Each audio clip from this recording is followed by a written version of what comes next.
So I want to elaborate a little bit more on that video because it's kind of hard to really talk in 10-second segments while you're emotional. Um, and I have since crashed, woken up, and charged, I guess, from books and isolation. But I feel that I can adequately express my thoughts more so now than I could earlier. But I also knew that um, being in the state that I was earlier, that people needed to really see it to take it seriously and to understand. Um, but it's like, that being said, that was even after one of my friends called and was on the phone with me for like an hour, 2 hours. um, and that's how calm I was. um, the state I was in when he did call was a lot of hyperventilation and freaking out, and, and it was not good. Um, on a scale of 1 to 10, those videos I was at like a point 5, if even that. Anyways, this is besides the point, but I just kind of wanted to talk about how I I have been struggling with this for a couple of years. And it's something that I've always slightly struggled with, but as my depression got worse, my anxiety got worse, and it became less manageable, and to the point where it became life destructive. Uh, dis- it became so bad that I couldn't function daily. Um, and I've been on meds for a while now, and we found some that work. Like they don't have any bad side effects basically, and they are helping. At least with my depression, and they lessen my anxiety. And I started taking some other pills that help with severe um, anxiety, and those actually did help. And that was with those today. Um, so I just I've just kind of ran into people who've also been dealing with this on the scale that I have, and that it it hinders their daily life on a big scale. Not I do know people where it hinders them on a smaller scale, and that's great too. Um, who is that? That's not important. But um, it just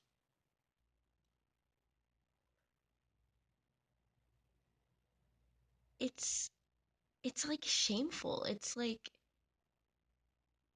if you have it on a mild scale, then it's trendy. There's so many times where I will see people post that they have anxiety when I feel like most of the time people are just anxious. Um, and so everyone's using the feeling for being anxious as having anxiety.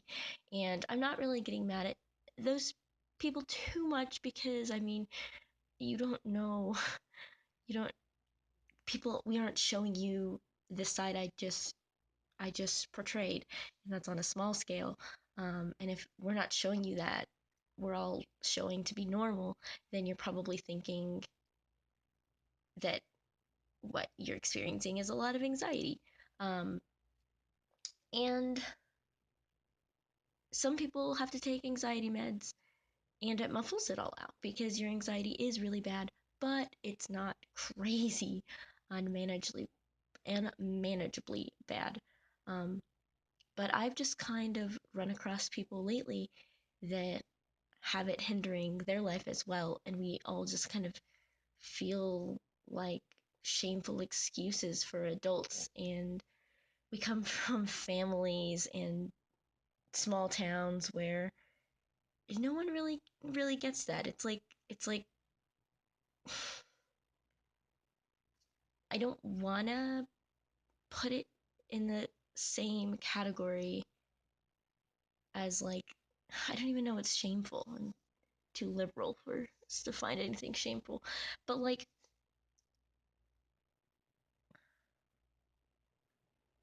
I don't know, it's just like a closet thing, and I know that my family doesn't know, because how do you explain something that they wouldn't understand?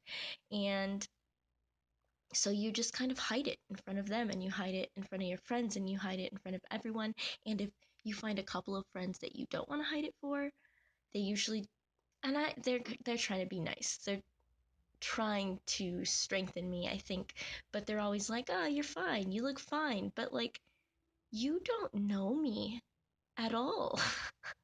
You see what I want you to see. And I don't trust hardly anyone enough to see that side of me.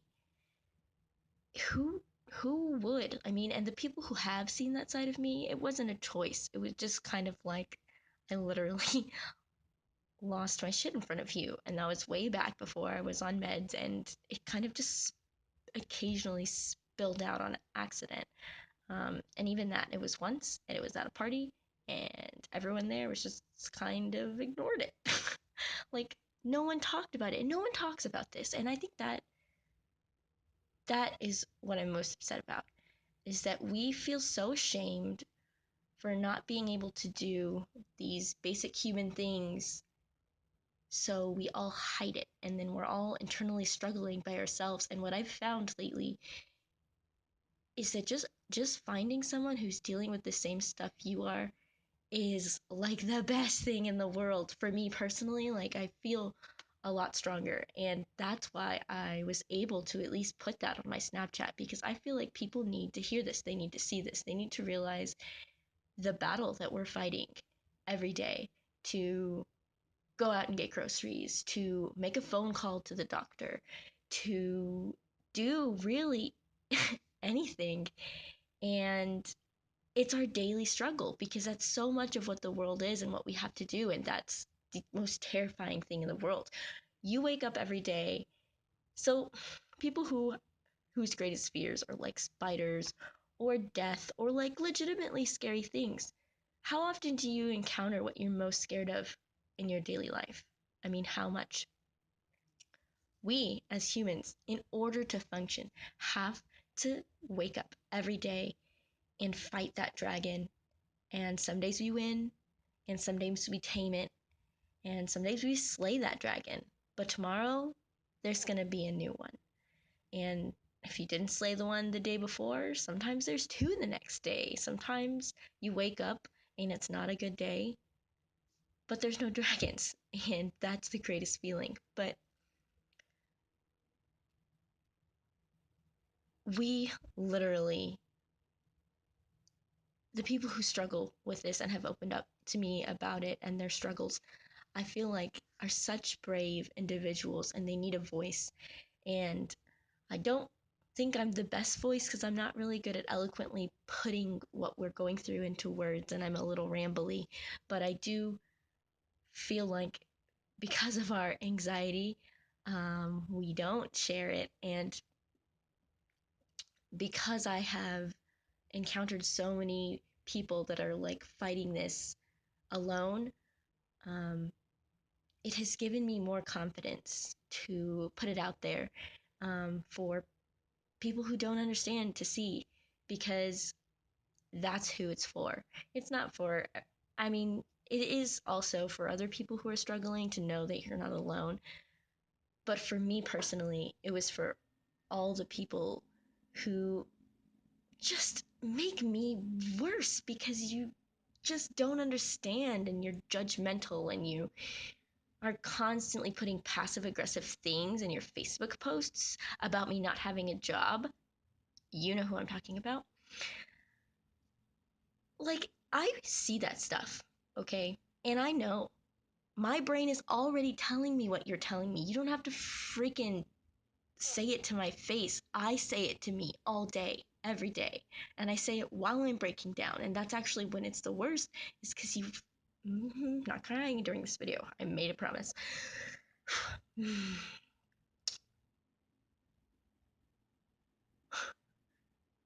you trying to guilt trip us into being lazy is not helping anyone, except you trying to feel better about yourself is what I'm assuming that's what you're doing.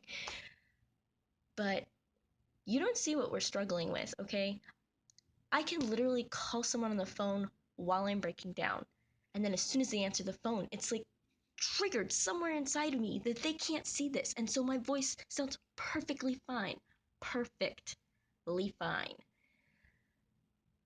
And I can't help it. And I think that it's because we're just so ashamed of ourselves and what we have to deal with that we'd rather die. Literally, we'd rather die than let people see us like that, because it's humiliating and it feels very vulnerable, and you feel crazy because you're crying for what one side of your brain is saying something completely ridiculous while the other side is like, no, we have a legitimate problem. And so I feel like I lost where I was going with that. This is why I should not be the person speaking about this. Um, but I feel like someone has to. Someone has to give these people a voice. And hopefully someone else who is more has a more colorful vocabulary and can think in words better will see this and be inspired to do it, because I'm horrible at it. But everyone out there that's struggling with whatever illness it may be, or what actually, if you're struggling with whatever problem people can't see, whether that's you coming out or transitioning or having any sort of problem that people can't physically see because you're just hiding it, like, I get you, man. It's hard, and every time you open up to people, they just say you're fine, and it's okay not to be fine. And I know that sometimes you want people to acknowledge that you're not fine, and when they don't acknowledge that, like when they're just so forced, like they're people are so hurt, like their ego is hurt that we think they don't know us. Like if I tell someone, no, but you really don't know me, they like roll their eyes. Like, of course they know me. They spend all their time with me. No, you spend all your time with this person who puts a facade out. You know my personality, yes, and that's me in a sense. But you don't. There's a whole other side of me that you never see, because I'm never gonna let you see it. And that's just how we deal with our problems. And so I think it's okay for you to break down. And I'm not saying that I want us to break down in public. I'm just saying I wish that we spoke about it more, because it's not shameful. You're the bravest fucking human in the world, and I love you every day for getting up and fighting the same battle.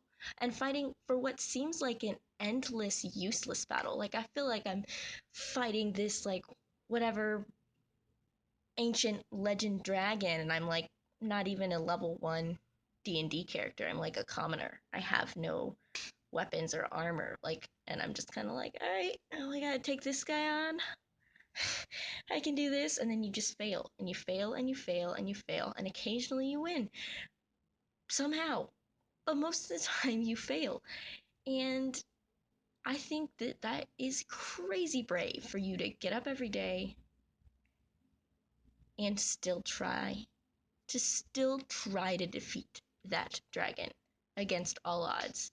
And I feel like that's something that most people can relate with, because I feel like we all have this problem that seems to be reoccurring, that seems impossible. Yet we try anyway. And I want you guys who don't empathize with mental illness to think about that, to think about that problem that you have that seems seemingly impossible, yet you're still sort of fighting against it because you feel like you should, because you feel like you have to. And just imagine doing that all day. every day in order to survive. And maybe you'll get some slither of a feeling of what it's like. Anyway, this video is getting really long, and I just want to applaud everyone who took the time to listen, and for everyone that's out there dealing with it or with something, any mental illness or any sort of terrible, isolating problem. I'm with you.